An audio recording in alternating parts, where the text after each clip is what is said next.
Y es tan así que yo había veraneado toda mi vida en el lago Colbún, séptima región, que es de Chile, que es una ruta ufológica, es una de las más conocidas, pero yo nunca había visto nada, tampoco me interesaba, pero del momento en que esto empezó a ocurrir conmigo, que empecé a tener informaciones y a canalizar, esto se empezó a abrir. Y ahí pude tener, bueno, en realidad lo que hice fue pedir comprobación de si las comunicaciones que yo estaba teniendo correspondían o no correspondían a qué, digamos, a qué tipo de situación. Y ahí yo pedí una comprobación y tuve un primer avistamiento del cual yo saqué 3 fotografías, que es las que voy a mostrar en la masterclass. Y el segundo avistamiento que yo tuve fue en Capilla del Monte, Córdoba, que es otro lugar bien conocido porque aparecen luces por todas partes. Es casi como una especie de turismo que hacen allá, pero yo no iba a eso, digamos. Yo iba a hacer una iniciación, un viaje como iniciático, donde iba a las montañas, hice distintas preparaciones, casi no comí mucho para poder depurar el cuerpo. Y también yo pedí una comprobación. Yo dije, bueno, si esto me está pasando y esto es cierto, por favor, déjense ver en los cielos, digamos, porque quiero saber si esto es real. Y la respuesta que se me dio es que sí, es que a las 11 de la noche se iban a dejar ver y yo salí de la cabaña y a esa hora exacta pude ver una nave en el fondo y muchos como rayos, como, no eran rayos, pero eran como luces blancas que cubrían como un pedazo, una parte como del lugar donde estaba, pero el lugar donde estaba yo casi no tenía luces, entonces eran unas cuantas casas en una especie como de cerro. Entonces sí se veía todo muy brillante, bastante espectacular en realidad. Y a mí siempre me preguntan, oye, ¿no te dio miedo? Y la verdad es que no, porque ya estaba, bueno, yo venía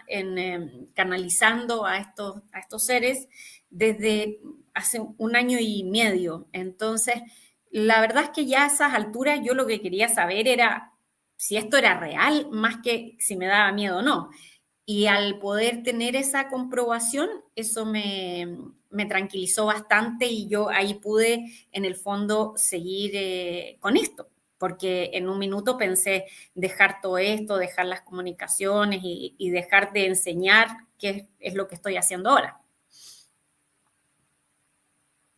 Bueno, Francisca, pues te agradecemos muchísimo, sobre todo que hayas elegido Mindalia como ventana para aportar esta información, porque a muchas personas les interesa y no es tan sencillo, ¿no? Encontrar información, como yo te decía antes, veraz, en la que poder confiar, ¿no? Y con pruebas legítimas. En este caso, yo tengo que deciros que yo he podido ver las fotografías que Francisca nos ha facilitado y que os enseñará en la masterclass, y ahí no tienen desperdicio, tenéis que acudir a ello porque son una fantasía que, si os gusta el misterio, os va a encantar conocer más sobre estos avistamientos. Hablamos un poco también, que no puede faltar, ¿no?, cuando hablamos de este tipo de temas, del proyecto Bluebeam, algo que se viene estudiando desde los 80, desde los 90, incluso antes, un montón de décadas de investigaciones, de avistamientos, proyecciones, de un montón de eventos que se han producido y que a día de hoy sigue sin esclarecerse del todo, Francisca, qué está sucediendo o qué está pasando, ¿no?,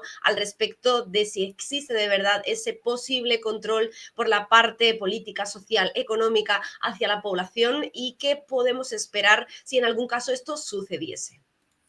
Sí, mira, es bien interesante lo del proyecto Bluebeam porque ha aprendido bastante como en las conciencias de las personas, pero yo debo decir que no estoy tan de acuerdo. Voy a explicar por qué. El proyecto Bluebeam es una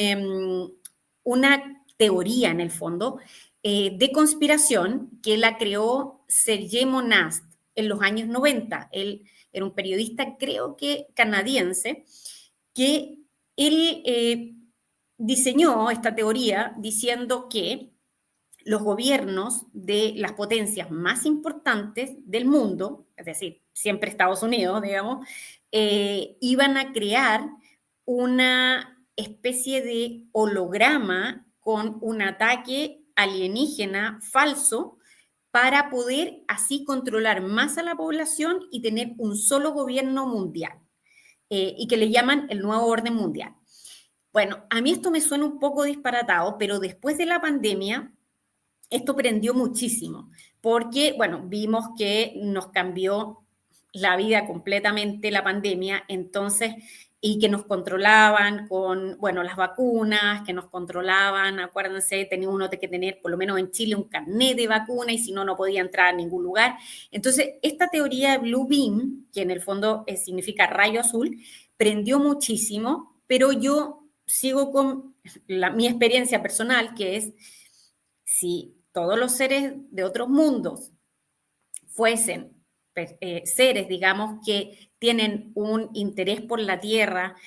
por el planeta Tierra, quiero decir, y no por nosotros, no por los seres humanos, entonces nosotros estaríamos esclavizados, aniquilados, no estaríamos ahora acá, pero existen leyes universales, cósmicas, que no permiten la intervención de razas a nuestro planeta, por eso nosotros seguimos acá viviendo como hemos estado viviendo. Sin embargo, yo creo, y es la información que tengo, pero también mi alma, digamos,